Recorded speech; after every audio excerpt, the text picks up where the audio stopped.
Ikalawang puntos ay pagsunod. Ephesians 6 verse 1. Mga anak, sundin ninyo ang inyong mga magulang sa Panginoon sapagkat itong nararapat.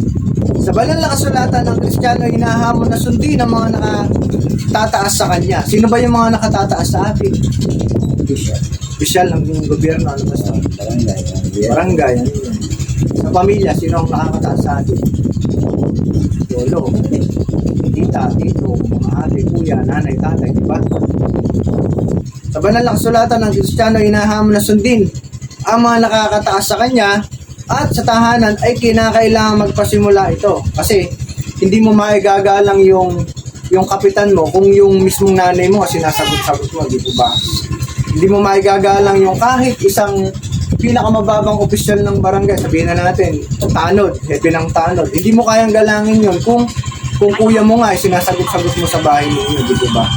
Bilang mga Kristiyano, dapat sa atin pa lang, sa tahanan pa lang natin, meron ng pagsunod. Maski sa mga asawa, dapat marunong silang mag-submit sa kanilang mga asawang lalaki kasi yun yung utos ng Panginoon.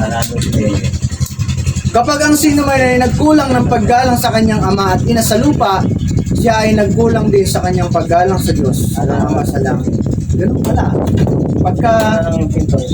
Pagka pala pinalanghiya mo yung magulang mo, para mo na rin winalanghiya ang Panginoon. Kasi utos pala yun, ha? Sundin natin yung mga magulang natin, gumalang tayo sa mga nakakataas sa atin. Balik mo pa kayo. Yung magulang na sumusunod sa anak ngayon. Oo, yun nga po, ganun nga ngayon. Pero sabi, kapag nagkulang daw pagka yung nagkulang ka ng paggalang sa mga magulang mo, para ka na rin nagkulang ng paggalang sa Diyos. Ang Ama sa langit. Ito po, may kaliwanagan dito, mayroong paliwanag dito. Sabi niya, sa bagong tipan daw, mayroong ilang bagay na naragdag sa utos na ito.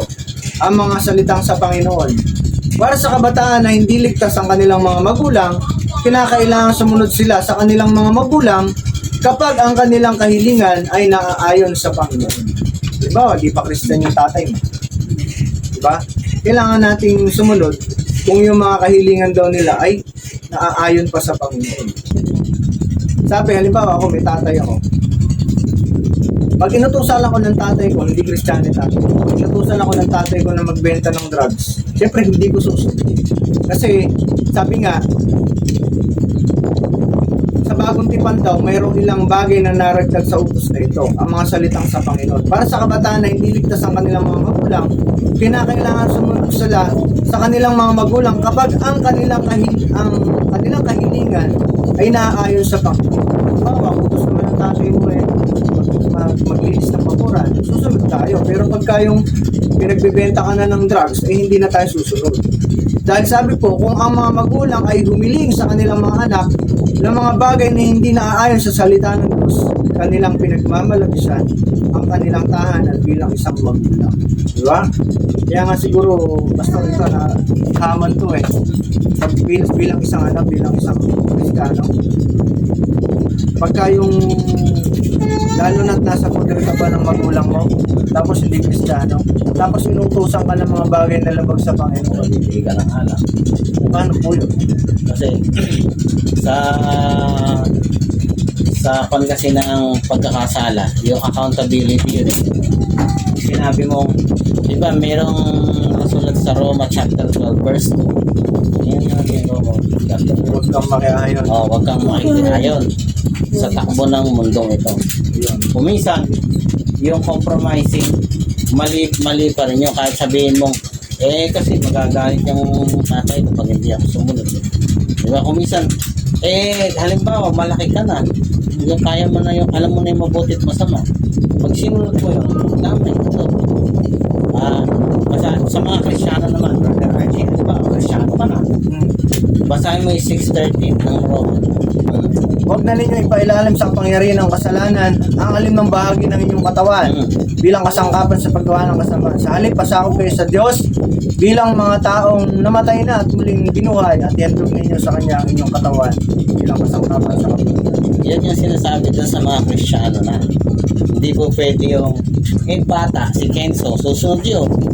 Pero hindi siya accountable dun sa ginagawa niya kasi bata pa yun eh. Hindi niya alam na mali yun. Alam niyang masama yun pero hindi siya accountable doon kasi hindi pa niya kaya yung sarili niya. Hindi pa niya alam kung tama at mali. Minor de edad siya eh. Pero yung gustong edad na at nakakilala na sa Panginoon, maski anong bahagi ng katawan mo, huwag mong gagamitin bilang kasangkapan ng masama. Kasi ano na yun eh, gagamitin mo na yun para bilang kasangkapan ng Panginoon sa kabutihan. So yun po yun. Maliwanag po yun. Kasi lalabas na tayo yung nakikikompromiso sa mga bagay na gano'n.